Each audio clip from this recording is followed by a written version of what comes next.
Hey, it's Dr. Phil here, and I want to tell you about The Real Story. This is a daily podcast that I'm going to do 5 days a week. Here's what it is. I'm talking about things in the news with no spin, no BS, just the truth. The real story. Look, there's a lot of noise out there, and most of it is just that.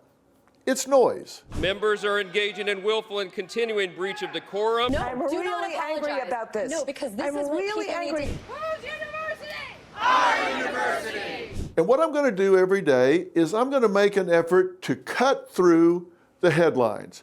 Go behind the headlines, go behind the hype, go behind the hidden agendas, and bring you the real story. Everybody that writes a story starts with a bias, right? I mean, nobody starts from zero.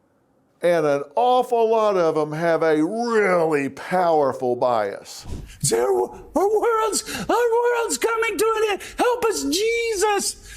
The country ain't the country I was raised in. No, it's better. They're all miserable. They want all of America to be as miserable and unhappy and unloved as they are. And we're just not going to go along with it. So I'm going to choose stories that jump out at me, stories that challenge our thinking, stories the mainstream media distort to push their own narrative. And some of them are way off the charts.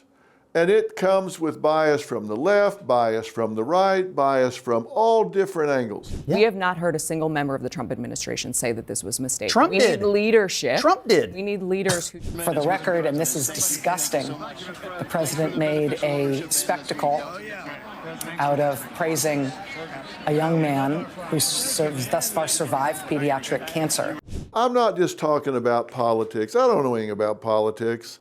So if I'm talking about a political story, it'll be something that doesn't have to do with the politics of the story. Stories that we can learn from. Gallup says that only 1/3 of Americans trust the media. I'm not one of those third that trust the media, and I'm in the media. Now, the things that I say, you don't need to agree with me, but you can trust that I'm going to give you the facts. Now, I've built a career on asking tough questions, thinking critically, and calling it like I see it, whether people like it or whether they don't. Facts come first. I'm looking at this saying, how is the jury supposed to solve this problem if they don't have all the pieces to the puzzle? They wouldn't listen to him. They wouldn't talk to him. They didn't want to hear his testimony. They knew what he was going to say. You wouldn't get this conversation on CNN or Fox, either one.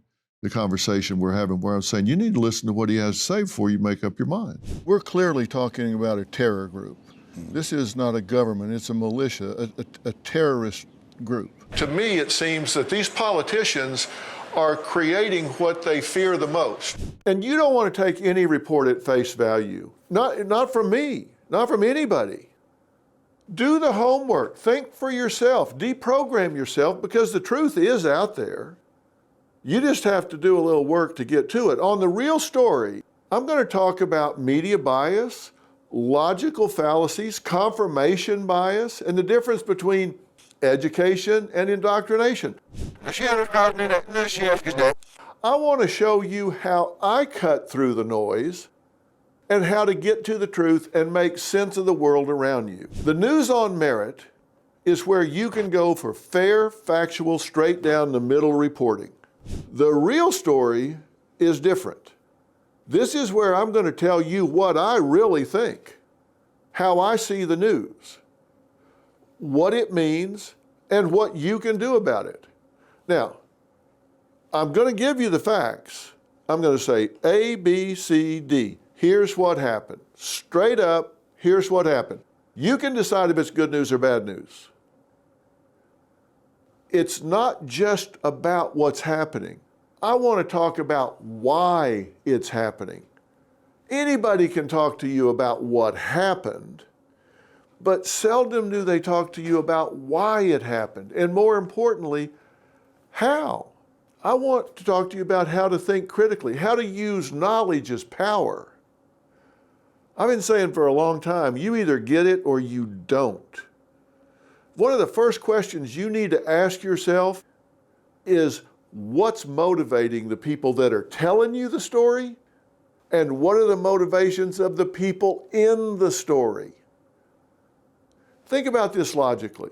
If somebody's selling you a car and they're telling you, oh, this is a good car, it's a sound car, wouldn't you want to know if they stand to make money whether you buy the car or whether you don't? If you're talking to a mechanic and they say, this car is solid as a rock, would you want to know if the mechanic makes $1,000 if you buy it and nothing if you don't? You would want to know that, right? You want to know why people do what they do and don't do what they don't do. That's just one of the critical thinking steps you need to go through.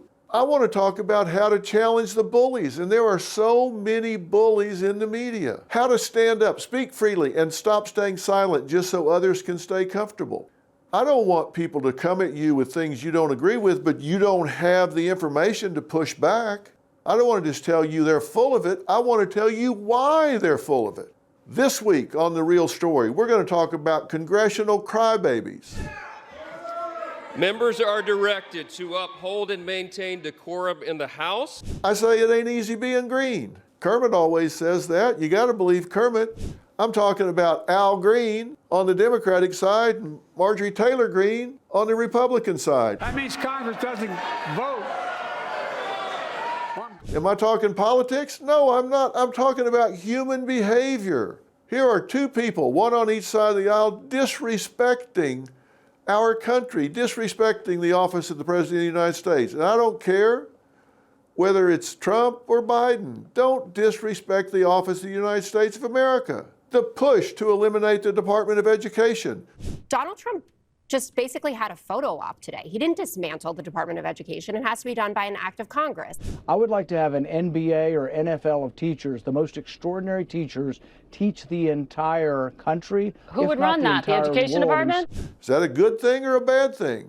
You might really be surprised, my opinion on that. Attacks on Tesla. You're going to be really surprised at what I tell you about that. Harvard's free tuition. Is it tuition for education or indoctrination? We're going to talk about sports. Josh Allen, the quarterback of the Buffalo Bills. Not a fan of the Buffalo Bills, but I'm going to talk to you about the mindset of a winner. We're going to talk about how he went from hayseed to hero. And take it from me, I grew up a hayseed, so I know one when I see one. And I also know a hero when I see one. Whether you're a Buffalo Bills fan or a football fan or not, this is a really special human being. I'm going to see you every day of the week. Let's get real about what's going on in this world, and let's do it together.